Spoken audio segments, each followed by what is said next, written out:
greatly appreciate the invitation. And again, this group on my screen in front of me right now is special to me only because not only do I appreciate the ability to talk about a project I've been working on since 2008, but also I raised my kids here. They learned to swim at the Shore Acres Rec Center, where I live about 2 blocks away, and so this location is near and dear to my heart. So what I do for the city is I handle development projects, big and small. It could be anything from reworking an intersection to maybe what we're about to do at Tropicana Field, kind of big, crazy projects. And as you all are well aware, the Pier is and continues to be one of those big, crazy projects. And I have a PowerPoint that I will talk over if I can share my screen and walk through a bunch of images, and I'll talk about the history and kind of the inside baseball a little bit of how we got to where we are. And I can sum it up very quickly with a couple of simple points before I start the presentation. We really starting under Mayor Baker, we worked very hard to secure money that is really belongs to us in the first place, but we have to give it to the county. It's called a tax increment financing district, and we did an agreement with the county of Pinellas to get that money back. So that's kind of the short of it. And with those monies, those funds, that's what allowed us to generate the bonding to pay for this project. The project has expanded over the years, and rightfully so. Under Mayor Kreisman, the original pier was only the overwater portion, which is only about 5 acres. But that really missed the boat relative to the larger project, which was all blacktop, 2 big parking lots, and the Museum of History, basically, and Spa Beach, the old Spa Beach. So now the project is 26 acres big. As you've probably all well publicized seen, the closing amounts on the project are about $92 million. Of that 92 million, there was already a planned about 15 million that was required for seawalls and things of that nature that was already in the hopper to get done. So that process moved along through, beyond Mayor Baker, all the way through Mayor Foster, and now still under the guidance of Mayor Kreisman. And I will say, having worked for all 3 of those mayors, that all 3 have really done a fantastic job of with the community, where the conversations have gotten very difficult at times because everybody had an opinion of what it should be, what it should look like, why it should change, why it shouldn't change. And at the end of the day, it was a conversation that was not easy to have, because the bottom line was the inverted pyramid had to get taken down. There was one proposal that rebuilt it, but out of 29 international design competition submissions, there was only one that kept the inverted pyramid. And when you really look at the technical studies about it, there's a reason why there was only one that kept it. So I'll kind of leave it at that. If I can share my screen and get into the PowerPoint. So the host will need to enable screen sharing for me. Okay, we're on it. Yeah. So right. You know how to do that?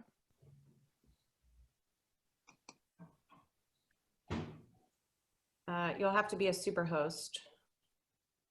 Oh, I can make you a co-host. Will that work? Yeah, that usually works as well. Sorry about that snafu. We're still working through this too, the Zoom business. Are you able to do it?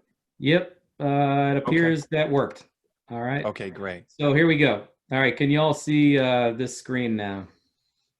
Yeah. Okay.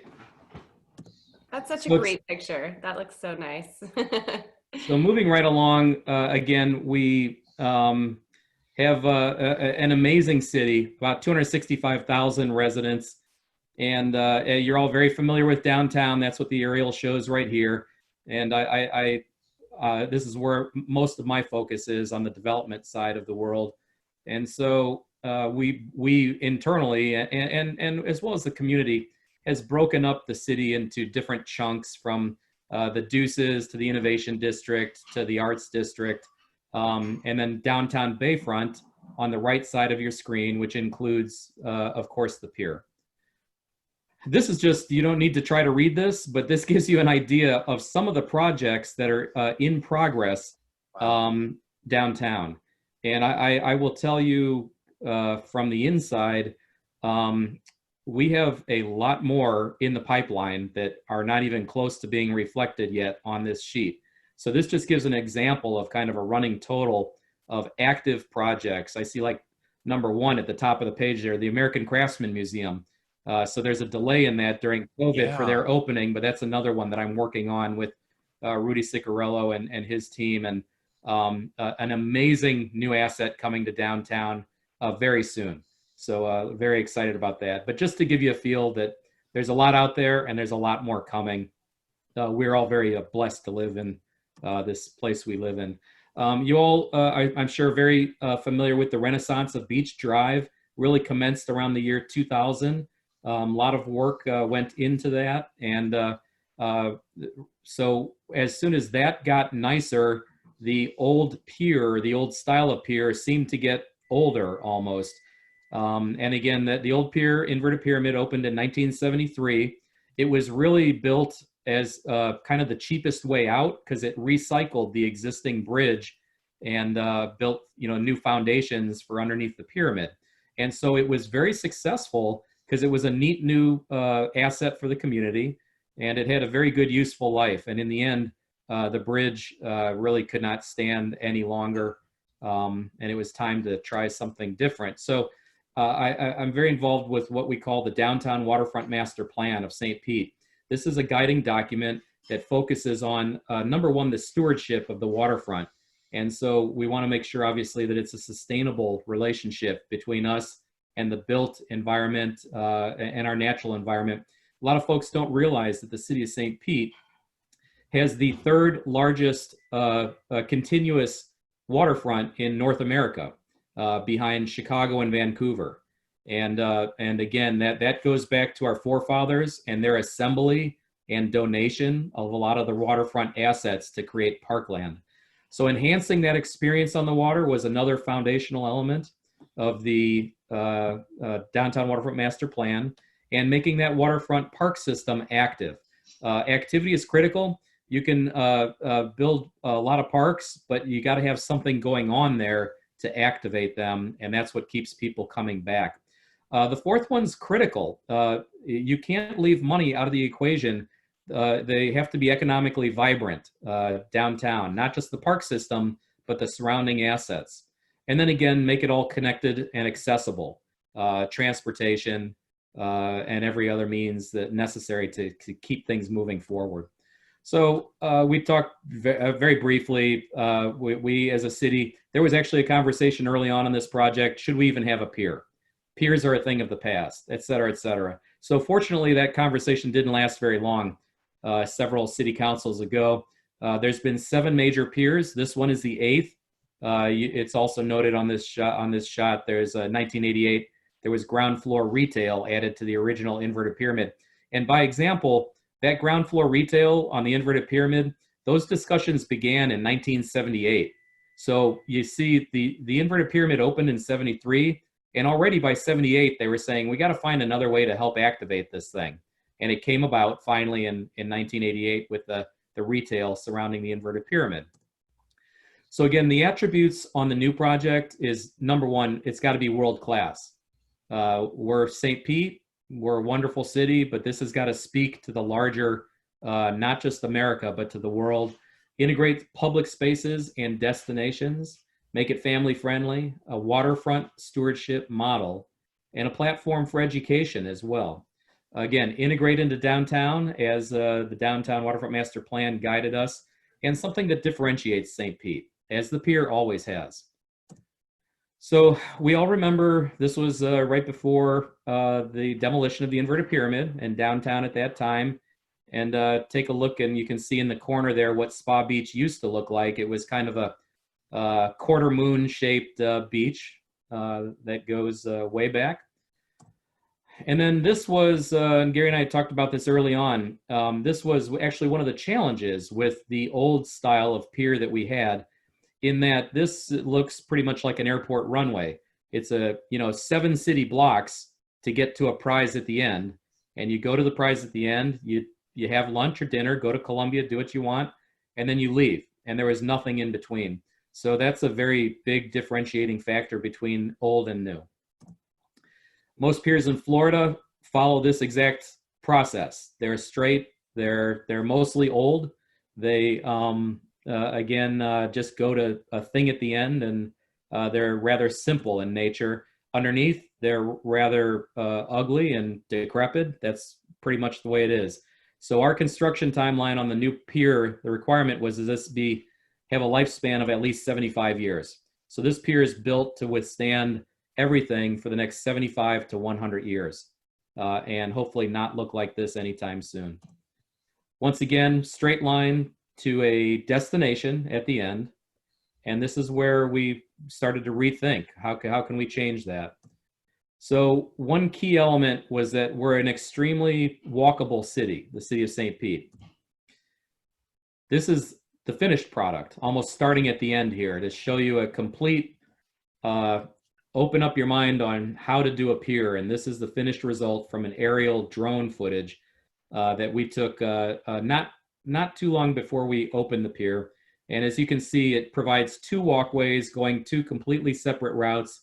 You've got an expanded spa beach, and I'll get into some of the details as we move on here. But again, completely different from the straight line alternative. And this is, again, a map that's available. And the website, by the way, is www.stpetepier.com, and you can get to it through the city's website as well, or newstpetepier.com as well. So there's a number of different ways to access these images and this map that reflects all the different locations and destinations. One point on this map quickly is, and a guiding element that I was very pushy on, was that you want to have the destinations connected by parks, basically. So you give people choices with lots of different destinations, but you connect them in an attractive, comfortable, sometimes there'll be shade, sometimes there might be an exercise piece of equipment, there could be activity. And once again, throughout this picture and a couple more coming up, you can see how the guiding light for pedestrians was very important. So these are just pedestrian routes throughout the entire pier versus a straight line. Gives you an idea of how we did our best to mix it up and provide a lot of alternatives so that you can go to the pier 20 times and never go the same way twice. This was something that was really severely lacking from the old pier. You didn't really see, or you didn't get close to the water until you were over the water at the old pier. Here you have a pedestrian path that literally ties you right up on a seawall or the pier bridge all the way around the entire circumference, for lack of a better term, or perimeter of the pier. So again, getting people close to the water. Not everybody owns a boat. A lot of people just want to get close to the water. They want to look at boats. They want to look at wildlife, look at our beautiful downtown. This gives them ample opportunity to do that.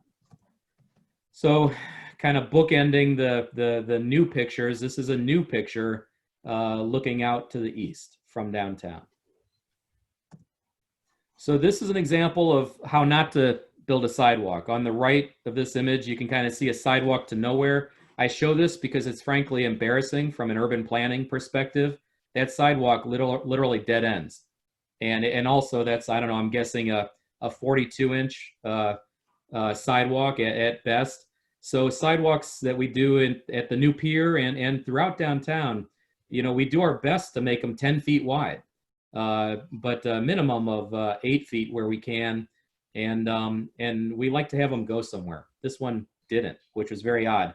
And if you remember correctly, this is, you would have the Museum of History behind you and an asphalt parking lot on your right. So there was a lot of asphalt on the pier approach. previously. This is a rendering, and this is pretty much exactly how it looks today from the same vantage point. Again, wide sidewalks, ample seating arrangements. And I'm going to blend in a combination of renderings and then some real life pictures on what you see out there today. This, of course, was 2nd Avenue. So 2nd Avenue no longer exists east of Bayshore. So this is what you saw. Long road out. You could drive all the way out to the end of the pier. You had to turn around and come back unless you found a parking space over the water. You can't take your car any longer over the water. That's part of the new program. And now this has been replaced with, well, this is a rendering of what it could be. And before we put the marketplace in, this was the finished construction. So we're rather proud of the fact that the finished construction really looks exactly like the renderings. Oftentimes, you know, the renderings are done 2-3 years before you actually build it. And we stayed very true to what we originally presented to the community. So this is the marketplace. Right when you walk off of Bayshore Boulevard, this is the first thing you enter into on the pier. And again, it's now more populated with actual market stalls for vendors Friday, Saturday, Sunday. This is another example of a different environment referred to as the coastal thicket. This is a separate walkway that juts out over the water. And again, this is modeled after the High Line in New York City. If you've ever been on that, it's really a beautiful, it's a walking park setting on an elevated train line, an abandoned elevated train line. So this is the beginnings of it under construction, and it's growing. The plants are now 4 times taller than they are in this image for the finished product. Playing, very important. I think we pretty much all have kids or have friends with kids. And amazingly, there was not a playground other than a little tiny one at North Shore Park, north end of North Shore Park, and then a cute little one down at Albert Whitted Airport. But there was no playground in the core of downtown. So that had to get fixed. And we made a playground with a company out of, they're actually out of Canada. Their name is Earthscape Play. And I highly recommend looking at their website just to see what else they've done. But we built a destination playground in the city of St. Pete. Everything they do is there's effectively no metal. This is not our playground that we grew up with or our parents or our grandparents. There's no metal. It's all wood. It's experiential. It's all about touch and feel. And the wood, for example, has a 30 to 35 year lifespan that's utilized. These are some of the elements that were incorporated. This is what's called a kraken, mythical sea monster. These are kids of the employees who were building this. No, we didn't pay child models for this, but this is before it got delivered to St. Pete when construction was completing. This is a little sunken ship, also an element out there. And moving right along, this is a great example of what this team does. This is one solid piece of wood cut with one chainsaw. So there's several of these turtles out there. Again, nautical themed playground. This is get all of the pieces getting set, and then there's a turf. This is called a log jam, again, this is the real world kids playing in the new playground. So this has been a destination as intended, and so far we've had very good results. In fact, you may have heard it announced. I just put an item on council's agenda for the October 1st meeting, but the Glazer Family Foundation, Brian Glazer owns the Tampa Bay Buccaneers. They're contributing $1.5 million that effectively we're putting in an endowment to help offset costs on the pier long term to have the naming rights to this playground. So that's a very nice thing that they've done, and we're seeking other naming rights opportunities out there as well. But again, the playground's been very successful so far, and when you walk it, if you haven't been there already, you can just the kids are like magnets on top of these elements. Education, another very important component to the entire pier experience. We decided early on that we wanted to have something, a museum, an aquarium, something that could educate the public on the Tampa Bay estuary. that we all live, work, and play in. And this was the design from our architects, who did a fantastic job laying this out. And we secured a lease with Tampa Bay Watch. And so they not just have a nice environmentally focused asset to display what can happen to our environment if we don't take care of it, but then also a classroom for kids. And they will do field trips out here for children. So again, it's all about education, play as well, and getting kids out to the pier. So this is, again, more construction photos as this building was worked on. This is in the dead center of the overwater portion of the pier. There's a view of it from what we call the tilted lawn. And there's a view of it from the water as an example of one of the buildings out there that are brand new. Again, and all that pier, you see every one of those pilings, all of that built to withstand the test of time. All that's built to category 3 and 4 hurricane standards. So it's also higher than the old pier, but a lot of thought went into the detail behind all of these pieces. Dining. Everybody not only needs to eat, but wants to eat. We have such an amazing restaurant world in the city of St. Pete. We wanted to make sure we carried that forward at the pier and provided some alternative experiences. Those are my friends in the background. Who needs a security system, right? So started with a project right in the dead center of the pier in an area called the Pavilion. And this is now called the Spa Beach Bistro, with offerings such as beer, drinks, Pepsis, ice cream. But their focus is actually pizza, and it's delicious. And I'm not an investor in their business. I wish I could do that, because I think they're doing very well out there. It's right in between the splash pad and the playground. And so this is a very nice, easy spot for families to just grab a bite. I just flipped over one page, but that's okay. So that's it, looking from an elevated lawn onto a large area, which is really the core of the whole project in the center. Moving along, Doc Ford's Rum Bar and Grill. These folks are family-owned operation, based out of Captiva and Sanibel.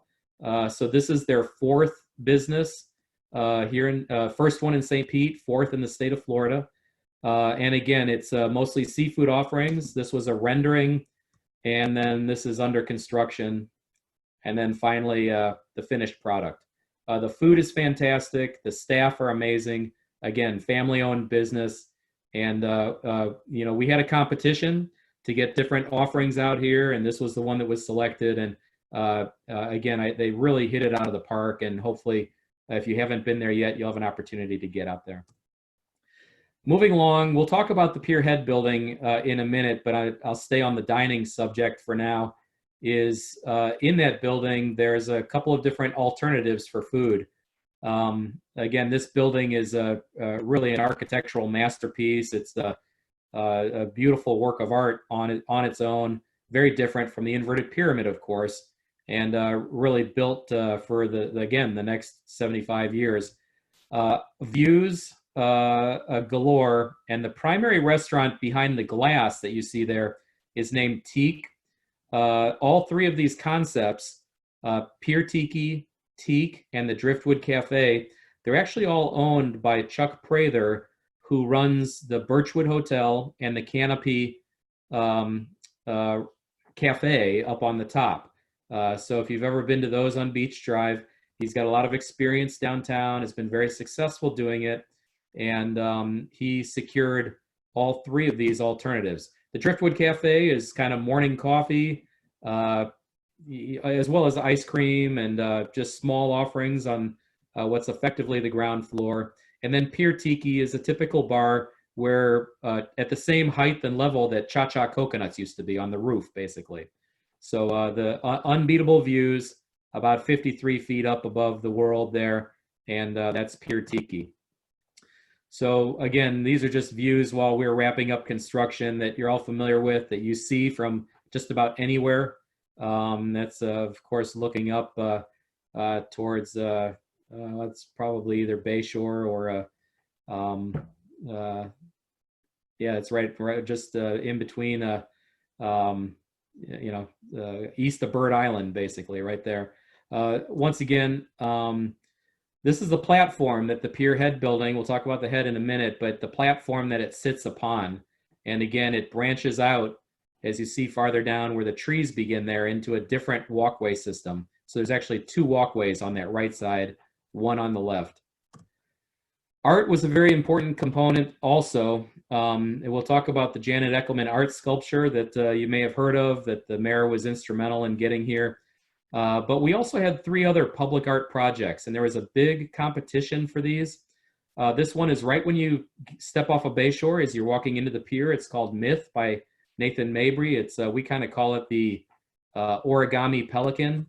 So there it is in the real world. That's sometime around the opening of the pier, in fact, right at the beginning of the project. And it's a great place for a photograph or a selfie. You can see artwork on the market stalls. So this is the marketplace as you begin to walk from west to east. And we utilized art by all local artists throughout this stall project. Morning Stars by Zenobia Bailey. This is a tile piece in the middle of the pier. And then Olnatopia by Nick Irving. He's actually from Belgium. So he was a successful artist on this piece. And there's the final product. This is out at the pier head. So it took a lot of very thoughtful, not just art and design by the individuals who prepared these pieces, but by the committees who went through the selection process for them. So we're very happy with the final project. And again, it adds a very elegant element to the art throughout the pier. Now, there's a couple of other pieces coming. One is a replica of the Benoit, the first commercial flight on planet Earth, left from the pier. It actually left from what we call the Pelican parking lot. So that will be up by the end of October, I believe, right now. There's a plaza that's dedicated for it. Additionally, there is a net sculpture called Bending Arc by Janet Eckelman. There's been a lot of discussion about this and some consternation about it, what it is and why it's here, but I'm happy to answer questions about it. But it is pretty amazing. This piece of art also sits outside. They're different, every one, none are the same, but they sit outside of Microsoft's offices, Bill Gates. She's got probably commissioned about 45 of these around the world. So this artist has international acclaim. And a nice tie-in with the city of St. Pete is her mother lives here. She grew up both here and in Ybor City. So that was a nice tie-in. And that's the actual piece during the daytime. And it's transformative at night. It goes through a multiple color arrangement, and it's stunning at night. It's really just beautiful from every angle. It sits above a family park. So it's just a neat place to visit and check out something different downtown. We did a lot of work, not just on the construction side, but how the pier is going to run. It opened on July 6th of this year, after about 3 years of construction, not including demo and everything before that. In the first week, we self-limited the amount of people there to about 10,000 a day, because it's not easy opening a project during COVID, as you can imagine. And we've still continue to hit pretty good numbers out there. Once again, it's 26 acres. So there's plenty of room to socially distance, and we have had 0 complaints relative to too many people at the pier.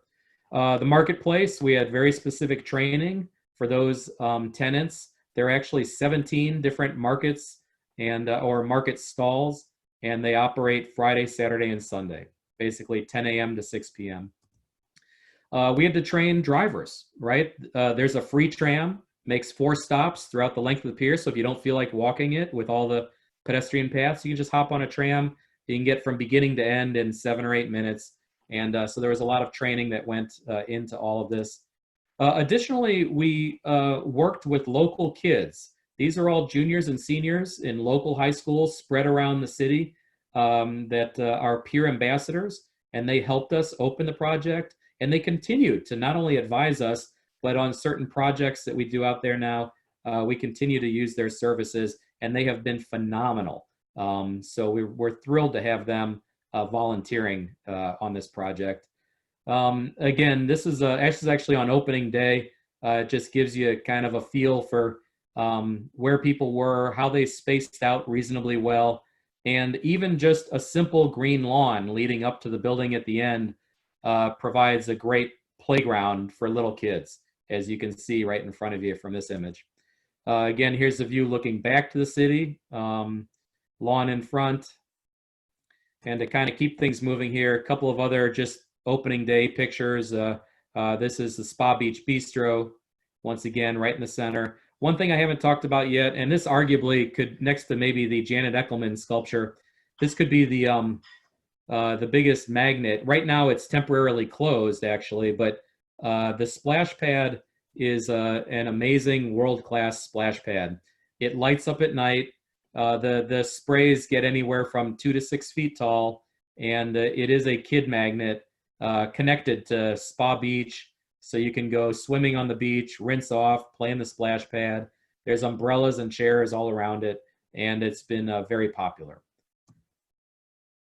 This is just an interior shot of the Tampa Bay Watch Discovery Center. Again, very neat to check out some specifics about what's going on beneath the sea and in our bay.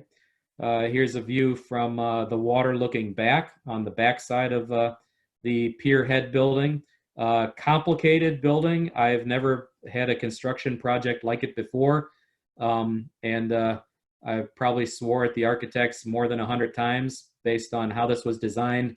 But the end product is 100% worth it because it's visually stunning and it's functioning as it was intended.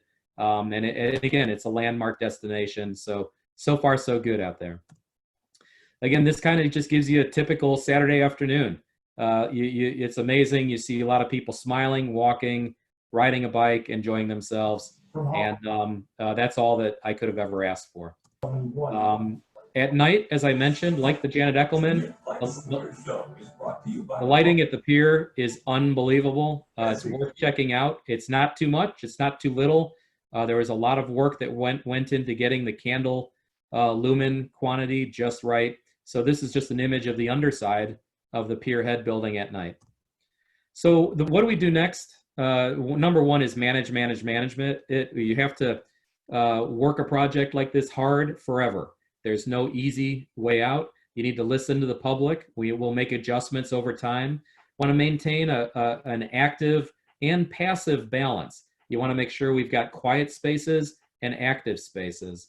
We are very focused on public safety. That will forever be job one of a city out at the pier.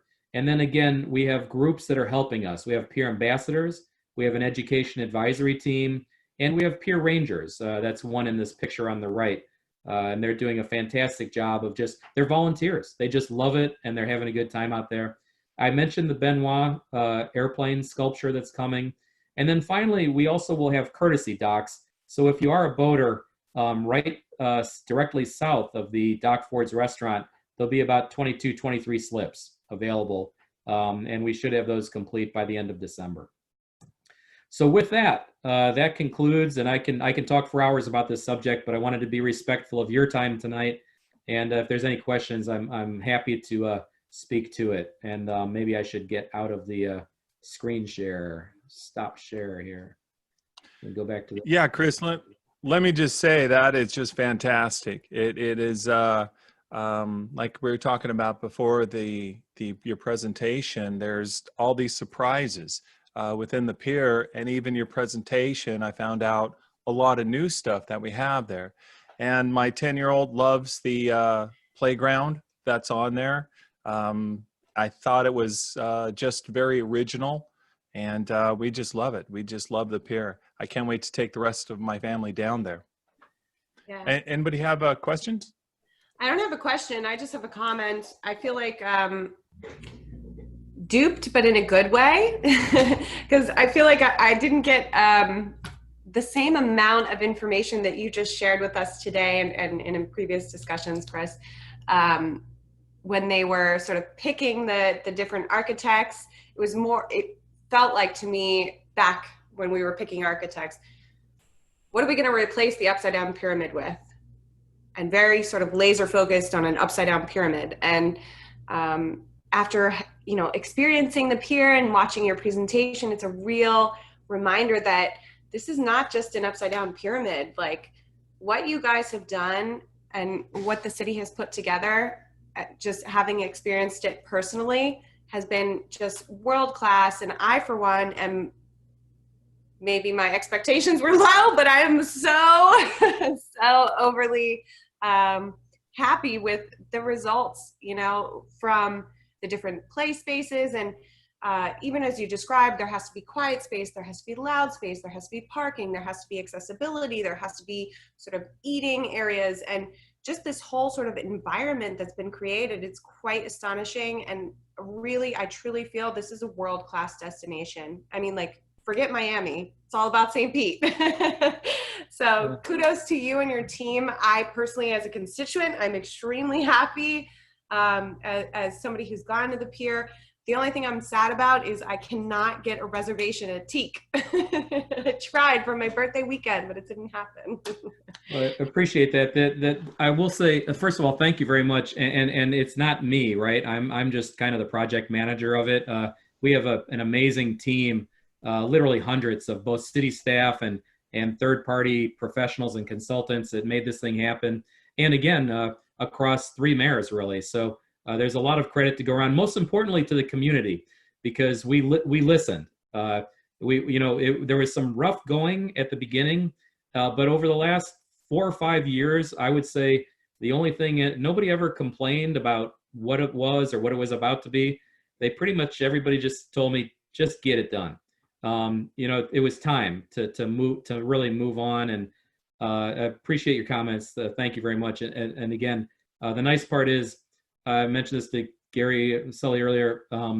This is really an armature. It's a platform for the community to move forward with.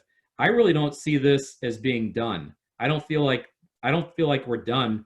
I feel like we're just beginning.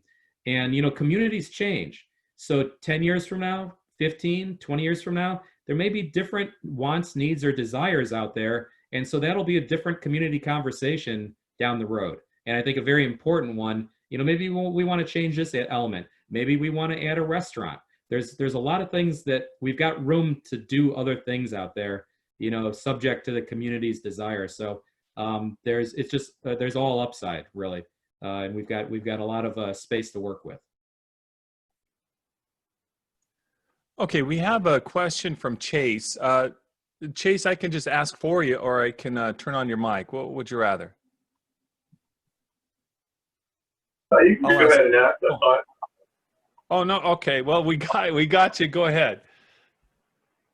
Yeah, just curious about the boat slip option. I heard there are going to be some potential boat slips being built in. Not sure if they're directly next to dock boards or not. Just the location and how many, and then also about maybe some concert options next year over here. So I got the first part of your question clearly. The boat slips will be floating docks.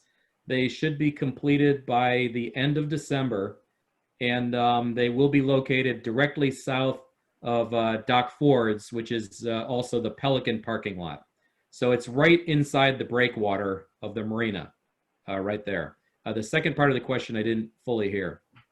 I think he's asking, at least he had here, for any plans for a concert at the pier. Great question. And I was going to mention that relative to, unfortunately, Elena couldn't get a reservation on her birthday. But obviously during COVID right now, our restaurants are restricted, right? They can only put 50% of their potential customers in there at any given time. And so it's, for a lot of people, they've had to wait to get out there, and there's not much, unfortunately, we're all in the same world here. So we also have a contractor under the operator called Big City Events. They've participated in putting on things like Rib Fest. We don't look to take away any existing events from any other things that happen in the park system, but they are to put on upwards of 78 events, quote unquote, events a year. But of those 78, about 10 of them could be bigger size. They could be concerts. Unfortunately, right now, they are constrained with the same constraints during COVID that we all have. So I do think over the next few weeks, you might see a little bit of a loosening of that. We intend to put on the Grand Prix. That's another one of my projects on October 23rd, 4th, and 5th. And so those regulations that are currently in place may loosen up over time. And hopefully with that, we will have the ability to put on some events. At the same time, nobody wants to compromise, for lack of a better term, COVID safety. So we have such a low positivity rate in the city of St. Pete, about the lowest in the state of Florida.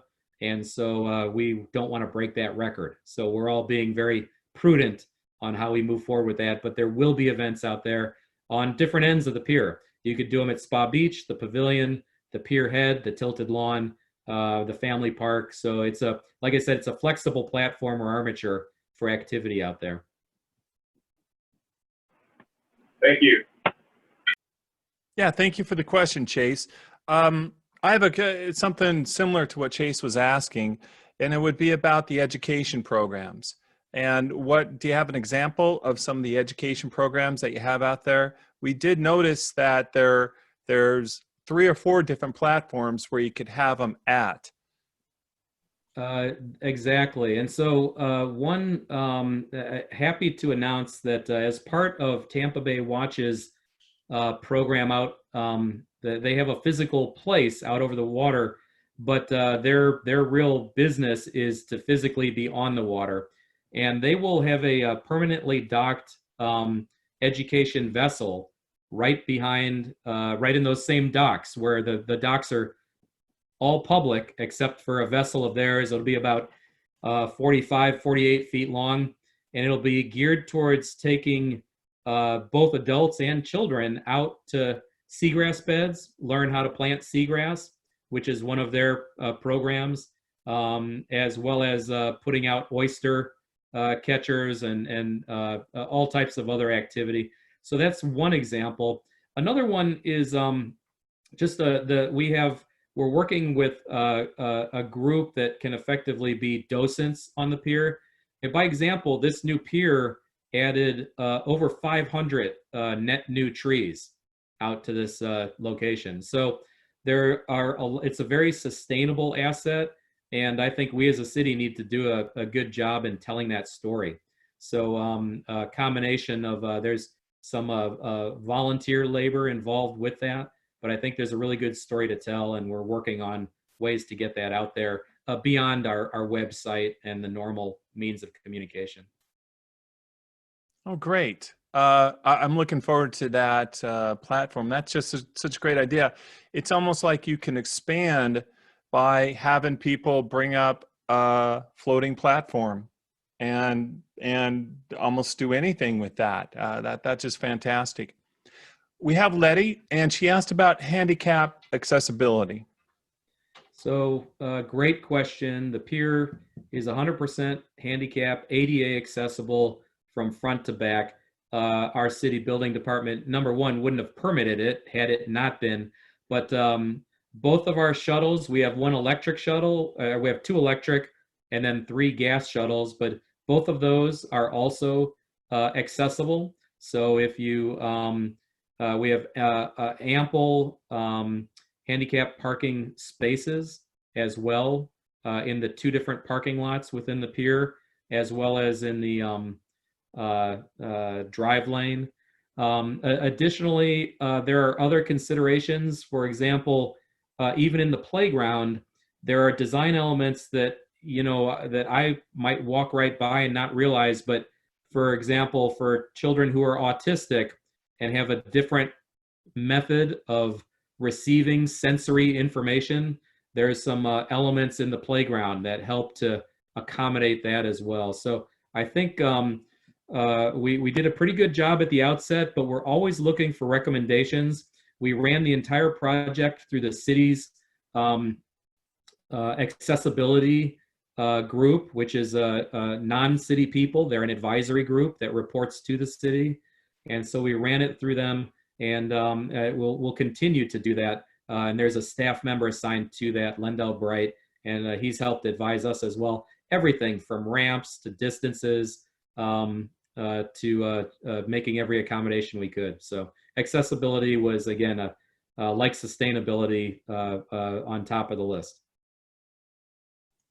Oh, that's fantastic. Oh, did somebody else have a question? Pause. Okay. Bob had a question, and Bob, who's on our board, and he wants to know about, and you'd be the person to talk to about that. He has concerns about where is the water going to come from for all these new projects and all this new building that we're having in the city. Well, it's a good question, and same thing on the other end of the spectrum, the sewage processing. All right, how do you take it's you really have to think of it as a continuum from one end or another.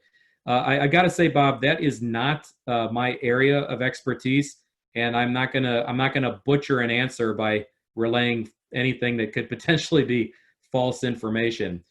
We do have not just a team, but a very strong sustainability director who's involved and reports directly to the mayor on those issues. And if you would like, I'd be happy to get you in touch with her directly to maybe get you more specific information, because that's a pretty big question, right? A lot of our water in Florida comes all the way from Lake Lanier in Georgia, right? So a lot of our fresh water. So it's a complicated question for the state, not just St. Pete. The good news is I think our public works, including the water and sewer department, are at the top of their game and provide safe, clean water, which is the #1 element. And at this juncture, the development that you see taking place downtown, that is the first question I think a lot of people ask. How can you build all those buildings without tripling the size of your water capacity? But the reality is those buildings, #1, the efficiencies that we've gained over the years in water restrictions, limiting flow, anything from as simple as a fountain to a toilet or a sink, have contributed greatly to really not having the increases be what you think they would be. It's not, and like I said, I don't want to butcher the answer, but it's not a linear growth rate that you would see based on when you see 2 new buildings getting built in the paper.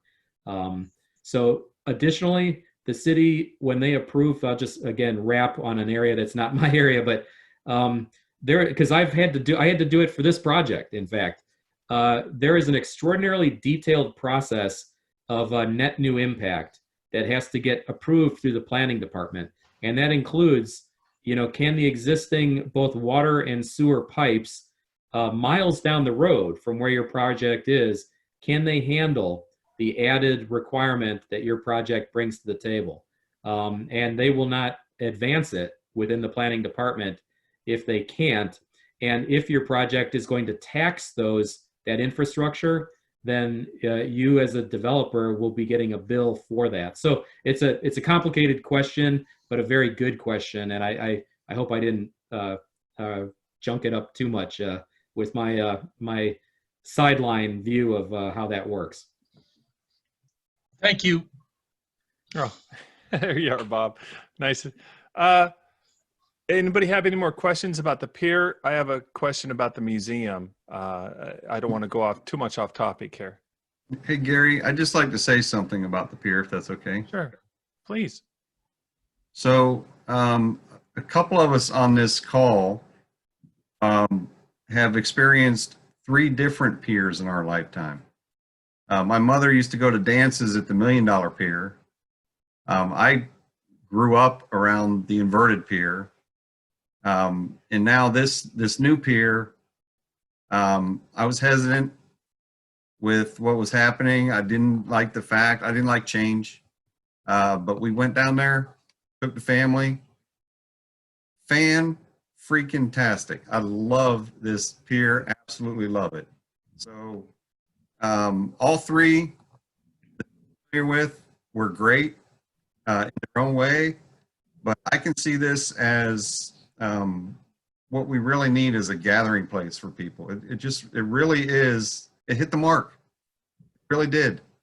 It filled in the gaps where the old pier just couldn't do it.